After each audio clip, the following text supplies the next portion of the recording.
Aristóteles es el gran discípulo de Platón y una de las figuras cumbre en la historia del pensamiento.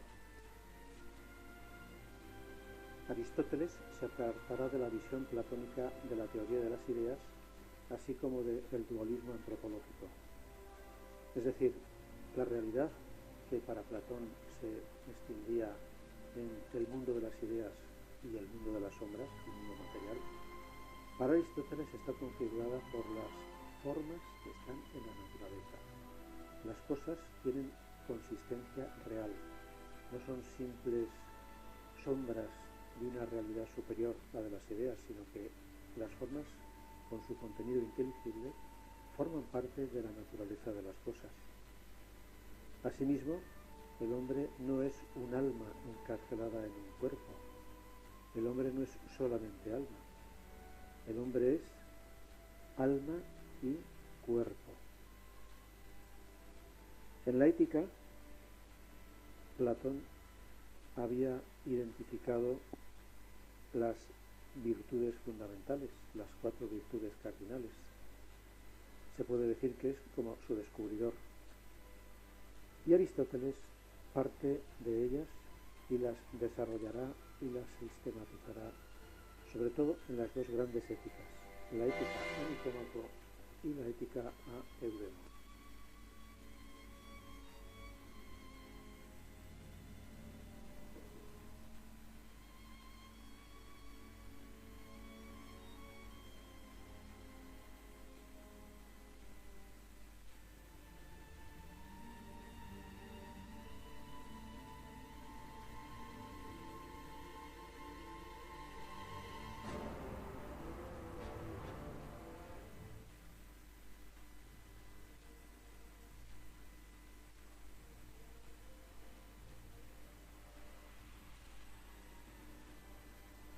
El planteamiento inicial de la ética, para Aristóteles, es la constatación de una realidad.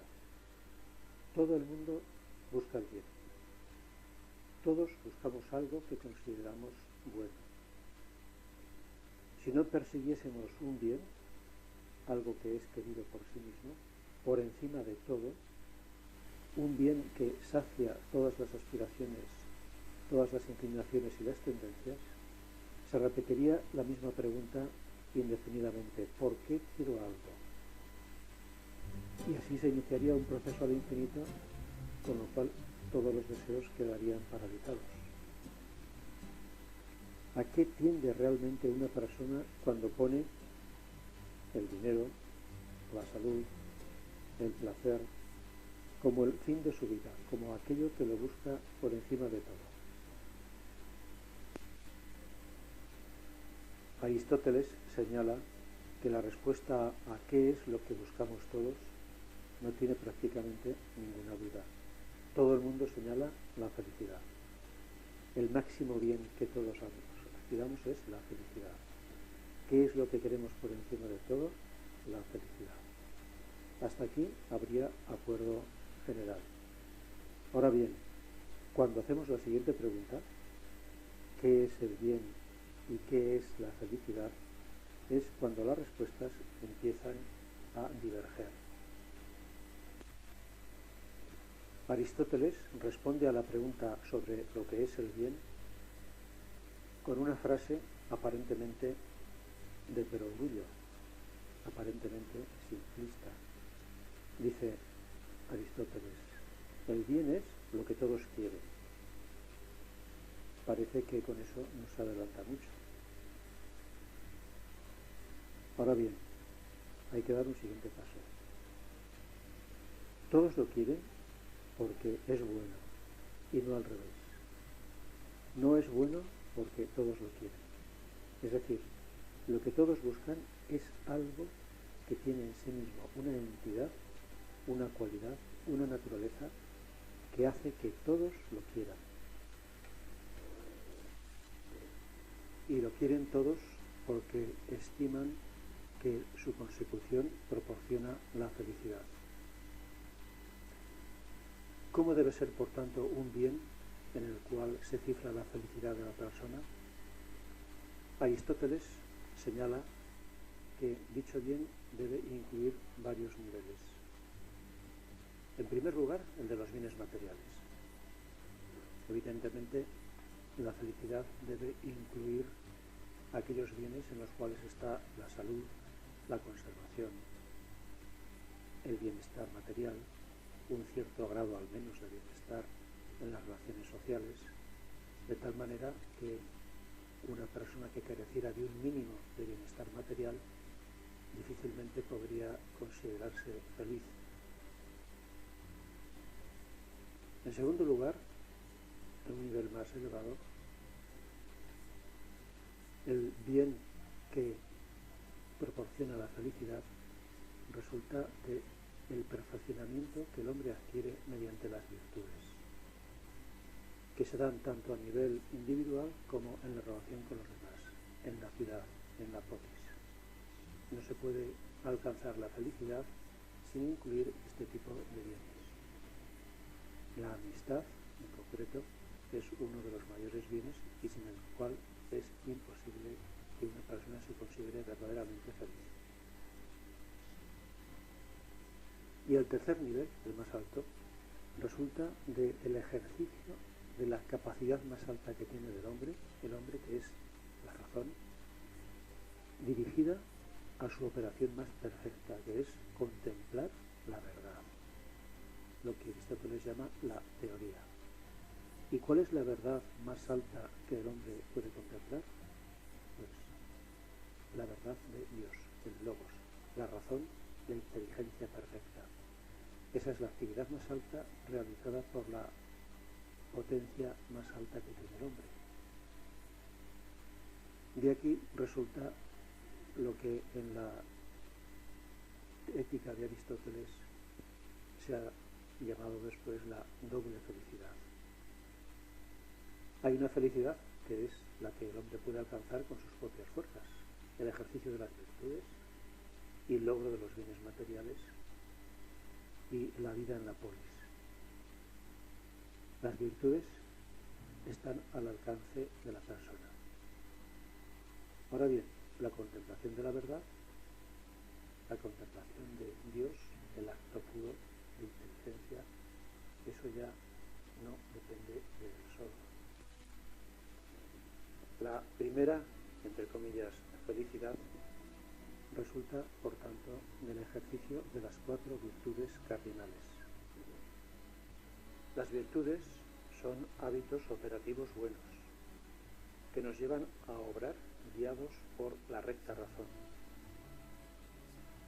Son como una cumbre entre dos laderas, que son los excesos o los defectos. Ese es el sentido de la famosa frase aristotélica in medio virtus. La virtud está en el término medio, es decir, no es una medida de mediocridad, sino una cumbre entre dos laderas. ¿Cómo se adquieren las virtudes? Por repetición de actos, pero por repetición de actos de la inteligencia y de la voluntad, no por mera repetición mecánica.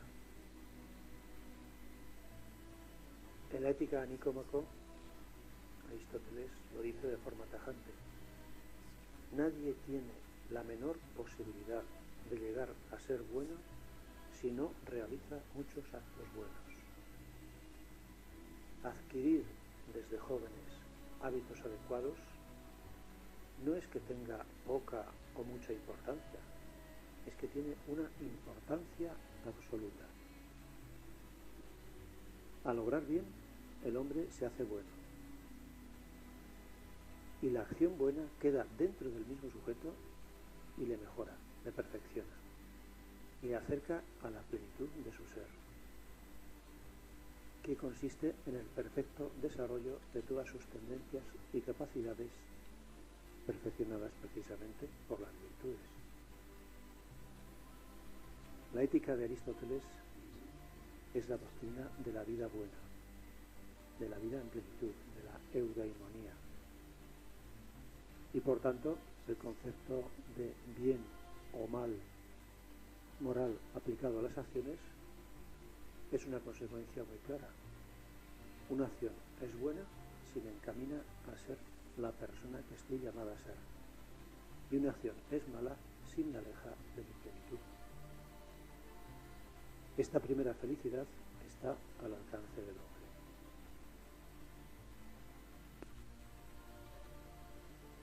Por tanto, la vida moral, ante todo, se identifica con la vida de las virtudes. Por ella es, como hemos dicho antes, por la que el hombre se hace bueno y hace buenas sus obras. Las virtudes se adquieren por los actos electivos buenos, que generan hábitos operativos buenos que llevan a obrar guiados por la recta razón hacia el bien perfecto de la vida humana. Naturalmente son actos de la inteligencia y en ella se desarrollan las virtudes dianoéticas, es decir, las virtudes intelectuales, que no son objeto directo del estudio de la ética.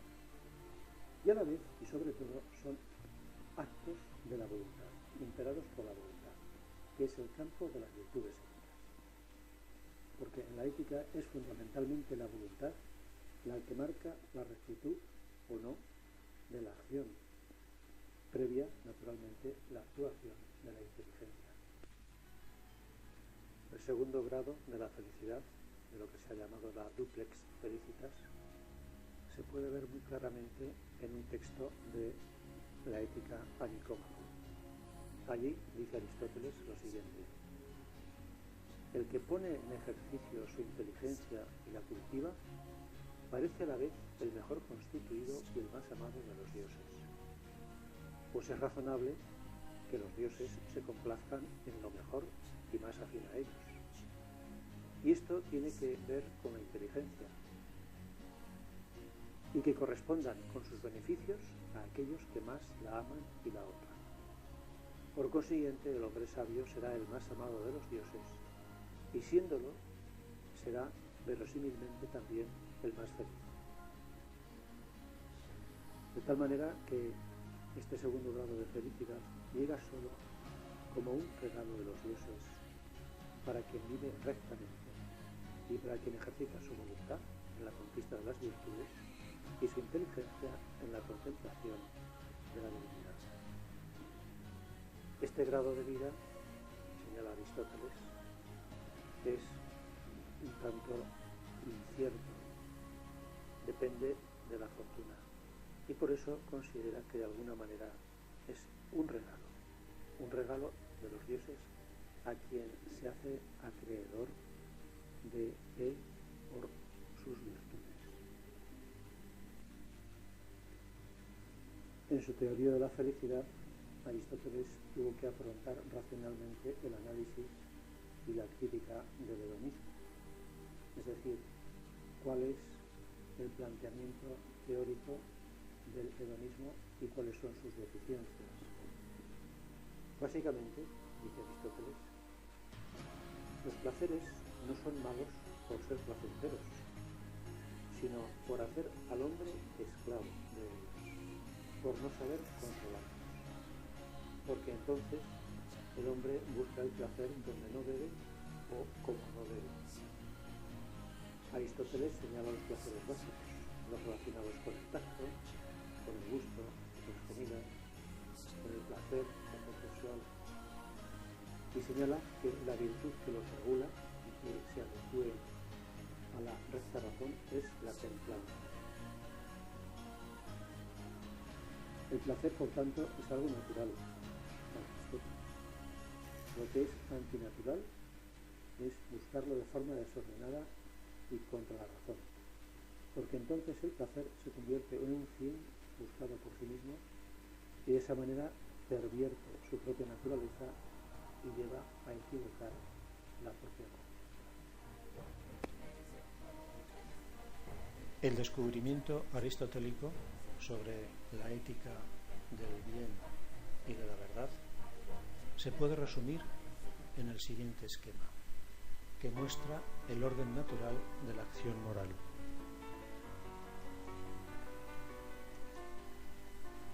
Lo primero es conocer el fin. Conocer mediante la razón el fin, lo que tiene racionalmente la causa para ser querido por encima de todas las cosas, es decir, la razón de bien que tiene una meta que uno pueda proponerse o que pueda descubrir, sobre todo. El fin tiene carácter de bonum, de bien, y ese fin es la vida plena, la vida lograda, la vida en plenitud.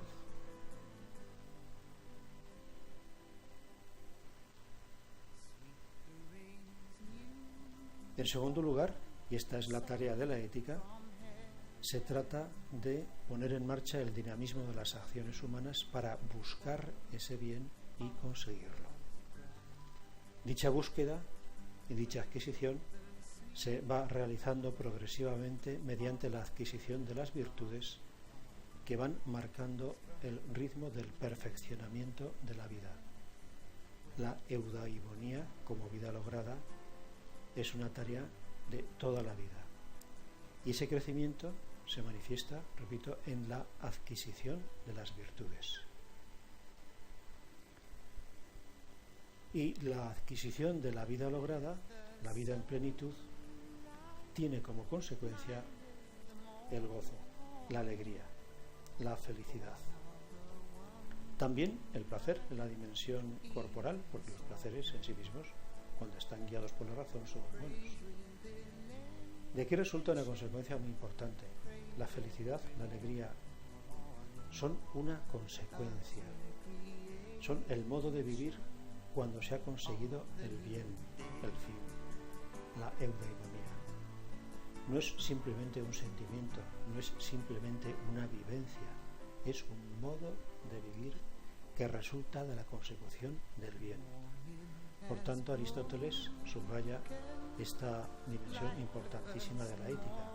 Lo que hay que buscar por encima de todo es el bien o el fin, que son cualidades de la realidad, dimensiones de la realidad, mejor dicho.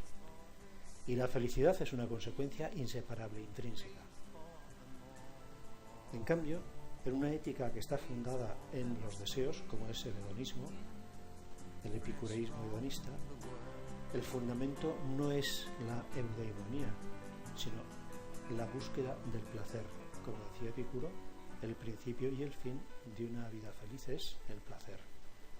Entonces el dinamismo de las acciones humanas hace una especie de cortocircuito y en lugar de buscar la eudaimonía, el bien, la plenitud, busca directamente el placer. Obviamente esto de entrada es más fácil, porque no hay que realizar esa tarea esforzada de adquisición de las virtudes, ni buscar y conocer racionalmente lo que debe ser el fin, plenitud de la vida. El placer está muy cerca y a la mano, al alcance de las pasiones o de los instintos. Pero a la vez,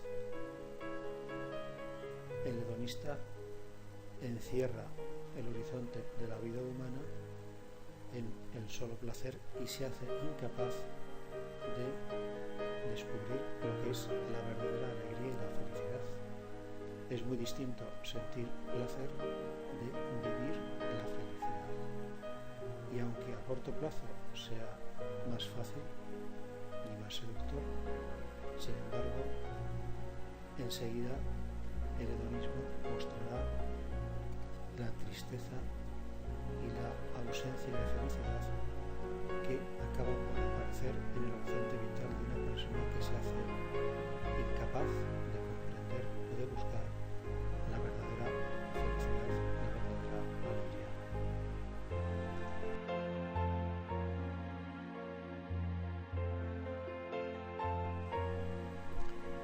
Para el relativismo, como también el escepticismo, la dificultad para encontrar la verdad le lleva a la conclusión de que es imposible que haya una sola verdad, que hay muchas verdades, las de cada persona en particular que contempla la realidad.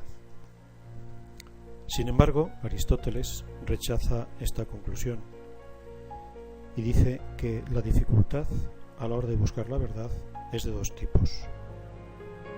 Uno, la dificultad que está en las cosas, y otra la dificultad que está en el hombre, en el que busca la verdad. Efectivamente, como los ojos de la lechuza se comportan en relación a la luz del día, así también la inteligencia que existe en nuestra alma se comporta con relación a las cosas, que por su naturaleza son las más evidentes. Por tanto, si es difícil buscar la verdad completa, no es porque no exista la verdad, sino porque la inteligencia le cuesta esfuerzo buscarla, adecuarse a ella. La verdad es el ser de las cosas. Y continúa Aristóteles señalando que cada cosa posee tanto de verdad como posee de ser.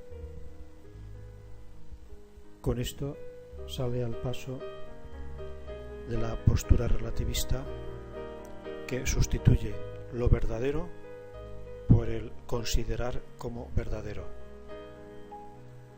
Si cada cosa posee tanto de verdad como posee de ser, el relativismo incurre en una reducción de la verdad del ser a la perspectiva con la cual se considera. Y efectivamente, perspectivas hay muchas, pero verdades del ser de las cosas solamente es la realidad de la propia cosa.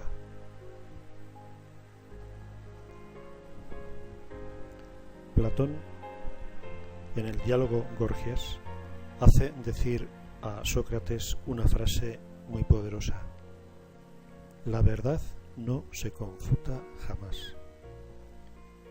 Aristóteles explica por qué la verdad no se confuta. Y la razón es la siguiente: puesto que la verdad es el ser de las cosas, el principio de contradicción muestra la imposibilidad de que una cosa sea y no sea a la vez y bajo el mismo aspecto. Es imposible que una misma cosa, sea y no sea.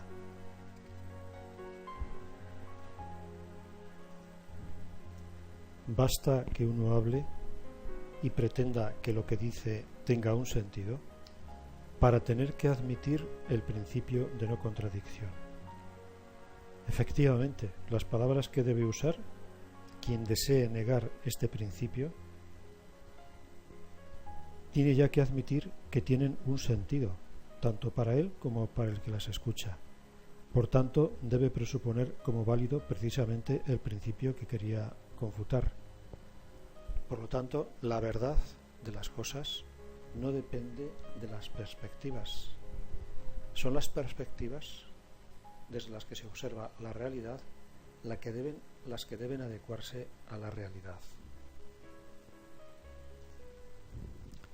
La verdad, para Aristóteles, como también para Platón, no se confuta jamás, porque la verdad, como se ha dicho ya, coincide con el mismo ser, y el ser se impone a quien pretende confutarlo o contradecirlo. Vamos a verlo con un ejemplo concreto.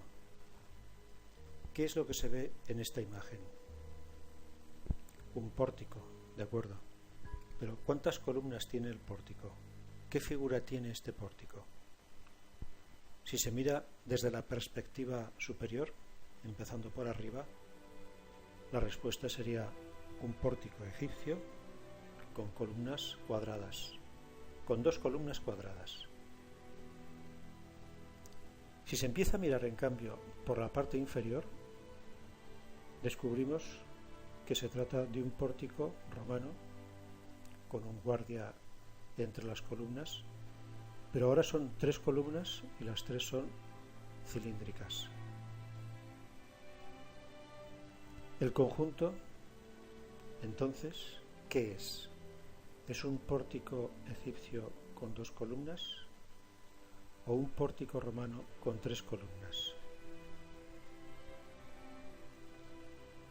Obviamente, la conclusión que resulta de esta superposición de perspectivas es una contradicción. un pórtico real, el existente, o tiene 2 columnas cuadradas o 3 columnas redondas, pero no puede ser a la vez un pórtico de 2 y de 3 columnas. No puede ser y no ser a la vez desde el mismo punto de vista. Si ese pórtico lo intentamos construir en la realidad, nos daremos cuenta que es imposible. Ese pórtico no existe, ni puede existir, porque es contradictorio. Naturalmente, si le quitamos la dimensión de realidad, la tercera dimensión, el volumen, sobre un papel se puede pintar en 2 dimensiones. Eso significa, de alguna manera, que las perspectivas pueden ser muy diferentes, pero lo que es aquí crucial no es que haya muchas perspectivas, repito, sino ¿es real eso?